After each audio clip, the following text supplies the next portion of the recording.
17 বছরে আমরা দেখেছি সেই ইতিহাসগুলো কাটতে কাটতে আজকে বই পুস্তকে হাজী শরিয়াতুল্লাহ শাহজালাল শাহপুরানের তিতুমিরের ইতিহাস খুঁজে পাওয়া যায় না। আপনি একদিন বক্তব্য দিতে গিয়ে পিছনের ইতিহাস টানছিলেন এবং সেই ইতিহাস টানতে গিয়ে আমার বংশের মহান পুরুষ হাজী শরিয়াতুল্লাহর ফরাইজি আন্দোলনের কথা আপনি স্মরণ করেছিলেন। সেই বক্তব্যে আমি শুনেছিলাম। আমি সেই বংশের একজন সন্তান যারা দেশের জন্যে, এই ভারতবর্ষের জন্য ব্রিটিশ বিরোধী আন্দোলন করেছিল। যেই সম্মানটুকু এই দেশের, এই বংশের পাওয়ার কথা ছিল এই দেশ থেকে, আপনি একজন মহান মুক্তিযোদ্ধা। হয়তো এখানে আরো অনেকে আছেন যারা ক্লাস 7-এ হাজী শরিয়াতুল্লাহর ইতিহাস পড়েছে, যারা 8-এ হাজী শরিয়াতুল্লাহর ইতিহাস পড়েছে, যারা ইন্টারমিডিয়েটে বই পুস্তকে হাজী শরিয়াতুল্লাহর ইতিহাস পড়েছে। কিন্তু মাননীয় স্পিকার, আজকের এই মহান সংসদে দুঃখের সাথে কি বলতে হয় জানেন?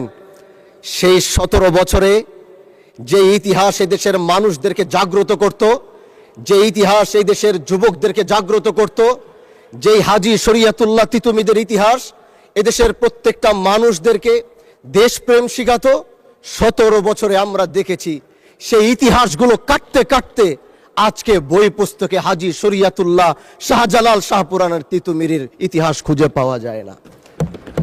আমি মাননীয় স্পিকার, আমি এই জাতীয় মহান সংসদ থেকে বলতে চাই, যাদের মাধ্যমে আমাদের ভিতরে স্পিড এসেছে, আমাদের ভিতরে দেশপ্রেম এসেছে, তাদের ইতিহাসগুলো যেন আবার আগামীর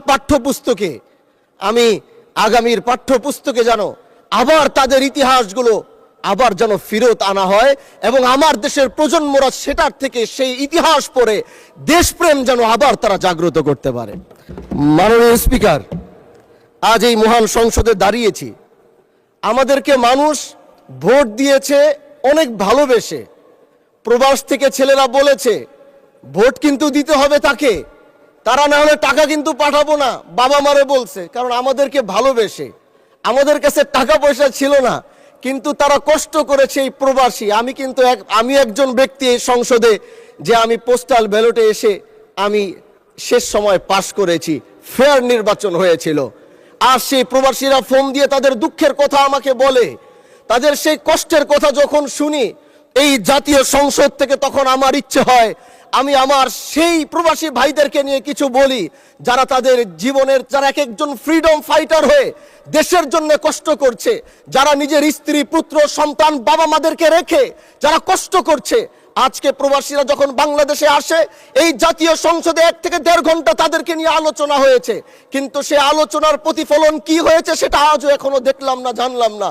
কিন্তু আমরা জানতে চাই, আমরা ফ্রিডম ফাইটারদের পক্ষে কথা বলতে চাই, যারা দেশের পক্ষে লড়ছে, না খেয়ে লড়ছে, ঘাম দিচ্ছে, কষ্ট করছে। এত কষ্ট করার পরেও আমার এয়ারপোর্টে এসে তারা প্রশাসনের হাতে তাদেরকে বেইজ্জতি করা হয়, তারা অধিকার নিয়ে কথা বলতে পারে না। প্রবাসীরা আজ পাসপোর্টের জন্য দিশেহারা হয়ে গিয়েছে, দেশে আসলে আইডি কার্ড হচ্ছে না। এইখানে যারা মন্ত্রণালয়ে বসে আছেন, আমি কি তাদেরকে জিজ্ঞাসা করতে চাই, তাদের প্রতি কি আপনাদের চোখ কি একটু পড়ে না, মায়া কি একটু হয় না, তাদের জন্য কি একটু দয়া হয় না? আমি চাই এই সংসদ থেকে, এই জাতীয় অধিবেশন থেকে আমি বলতে চাই, এই বাজেট অধিবেশন থেকে বলতে চাই, প্রবাসীদের এই সমস্যাগুলো যত দ্রুত সম্ভব মাননীয় স্পিকার সমাধান যেন এই সংসদ থেকে করা হয়, এটা আপনার কাছে আমার অনুরোধ থাকবে। মাননীয় স্পিকার, এলাকায় কারেন্ট না থাকলেও আমাকে ফোন দিয়ে বলে, এমপি সাহেব কারেন্ট নাই কেন, কি যে এক ঝামেলায় আছি এটা আপনাকে বুঝাইতে পারবো না। এই এলাকায় মনে করেন 2 জন মারামারি করে রাতের 3টা বাজে।